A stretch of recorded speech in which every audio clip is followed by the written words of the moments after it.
pagi anak-anak. Hari ini kita akan belajar Daud anak gembala jadi raja besar, pemersatu bangsa. Daud adalah salah satu tokoh Alkitab yang sangat terkenal dan dikasihi Allah. Daud adalah nenek moyang Yesus Kristus. Karenanya Yesus sering kali disebut anak Daud. Daud lahir kira-kira tahun 1004 sebelum Masehi di kota Bethlehem, Yerusalem. Ia adalah anak ke-8 sekaligus anak bungsu Isai. Nama ibunya adalah Nahas. Saudara laki-lakinya adalah Eliab, Abinadab, Samah, dan 4 saudara lainnya yang tidak disebutkan namanya. Secara fisik, Daud digambarkan sebagai pria yang tampan dengan rambut merah. Ia adalah seorang gembala yang memiliki kemampuan berperang. Beberapa kali ia melawan binatang buas yang akan memangsa kawanan ternak yang dijaganya. Selain itu, ia juga memiliki keterampilan memainkan suling dan kecapi. Daud adalah pengarang banyak mazmur. Daud mulai dikisahkan dalam kitab suci ketika Allah memimpin Samuel ke rumah Isai untuk mengurapinya sebagai raja. Daud dipilih oleh Allah.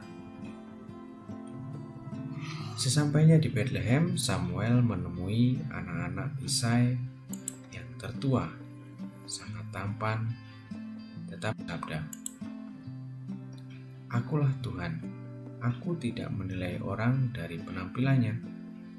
Aku memandang hati orang dan melihat yang tak bisa kulihat." Ketika ketujuh putra Isai menghadap Samuel, ia berpaling kepada Isai. "Tuhan tidak memilih satupun dari mereka ini. Apakah kau masih mempunyai yang lain?" "Ya, ada satu lagi, namun ia bungsu. Ia keluar mengembalakan domba." Daud, anak bungsu Isai, segera dipanggil. Anak itu tampan dan kuat. Tuhan bersabda, "Ini dia, Samuel. Ini dia." Samuel mengambil minyak dan mencurahkannya ke atas kepala Daud. Ini berarti bahwa Daud telah dipilih menjadi raja. Tuhan telah memilih rajanya, tetapi belum saatnya memberitahukan hal itu kepada bangsa Israel. Daud seringkali datang ke istana untuk memainkan kecapi bagi Raja Saul ketika Saul merasa tertekan. Namun suatu saat ia pun ikut maju berperang untuk Daud dan Goliat. Dalam menghadapi bangsa Filistin, Saul dan tentaranya menjumpai hambatan besar. Seorang tentara Filistin telah menakutkan tentara Saul. Tentara itu sangat besar, bagaikan raksasa, namanya Goliat. Tak ada seorang tentara Saul yang berani meladeni tantangan itu. Mereka sudah gentar melihat Goliat yang begitu besar. "Hahaha, tahu kalian orang Israel hanyalah tentara pengecut. Tuhanmu itu lemah. Ia tidak bisa menolongmu," seru Goliat. Mendengar hinaan yang sangat keterlaluan itu, Daud menjadi geram. Daud menemui Saul. Kata Daud kepada Saul, "Izinkan aku melawan Goliat itu. Aku tidak ingin umat Allah menjadi pengecut." Kata Saul, "Kau tidak bisa melawannya. Kau masih terlalu muda."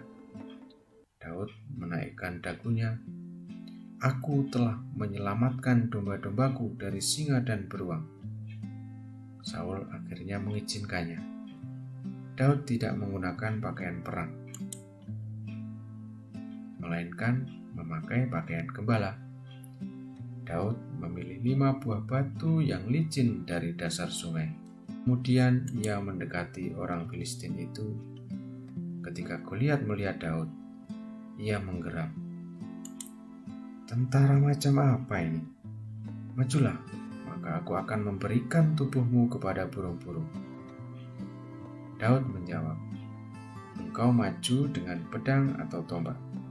Aku menghadapimu dengan nama Tuhan Allah semesta alam. Dialah yang kau perolok. Hari ini Tuhan akan menyerahkan engkau kepadaku. Seluruh dunia pun akan tahu bahwa bukan pedang yang memenangkan pertempuran, tetapi kekuatan Tuhan yang memenangkannya. Goliat bergerak mendekati Daud. Daud pun berlari dengan cepat ke arah Goliat. Ia mengisi ketapelnya, memutar-mutarkan ketapelnya, dan melepaskannya. Batu ketapel itu berdesing cepat ke arah Goliat yang sedang menghunus tombaknya dan tepat mengenai dahi Goliat. Goliat pun jatuh, tidak bergerak. Setelah Saul ditolak Tuhan, ia menjadi begitu benci. Ia membenci Daud dan berulang kali berusaha membunuh Daud. Daud pun menjadi pelarian karena Saul terus-menerus mengejarnya. Akan tetapi Saul selalu gagal membunuh Daud. Sebaliknya, Daud yang sebenarnya mendapatkan banyak kesempatan untuk membunuh Saul tidak mau melakukannya. Saul tewas dalam pertempuran melawan orang Filistin. Sekalipun Saul membenci Daud, Daud justru bersahabat baik dengan anak laki-lakinya, Yonatan. Setelah kematian Saul, Daud pergi ke Hebron. Di sana ia diurapi oleh Yehuda. Menurut perintah Tuhan, saat itu usianya kira-kira 30 tahun. Pada saat Daud akan dilantik menjadi raja, terjadilah perang sipil antara pasukan yang mendukung Daud dan orang-orang yang mendukung Isi-Boset, anak laki-laki Saul, untuk mendapatkan kekuasaan kerajaan atas Israel selama 7,5 tahun. Seiring berjalannya waktu, banyak pihak memihak Daud, dan ketika Isi-Boset dibunuh, Daud diurapi menjadi raja atas Israel.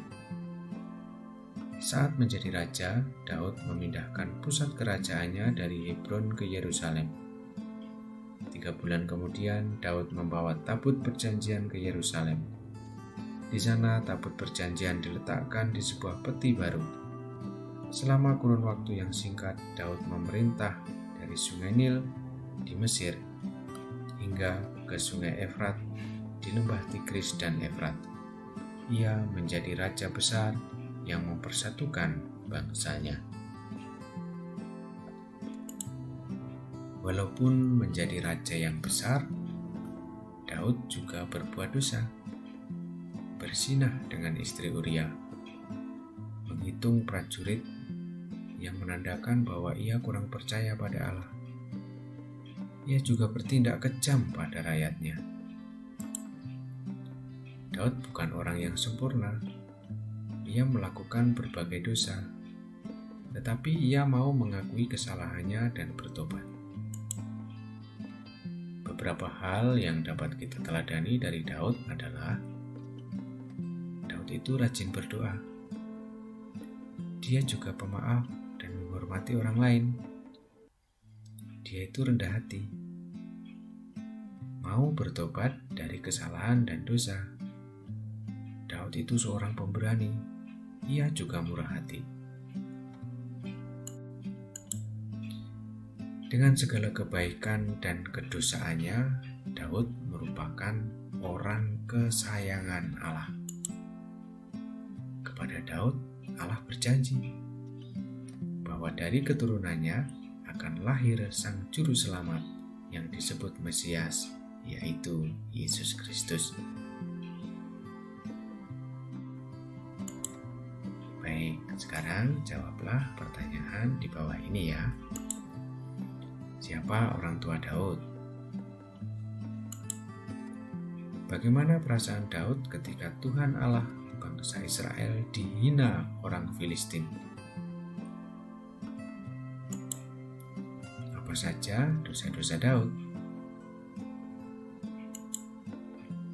Apa yang dilakukan Daud ketika berdosa? Apa janji Allah kepada Daud?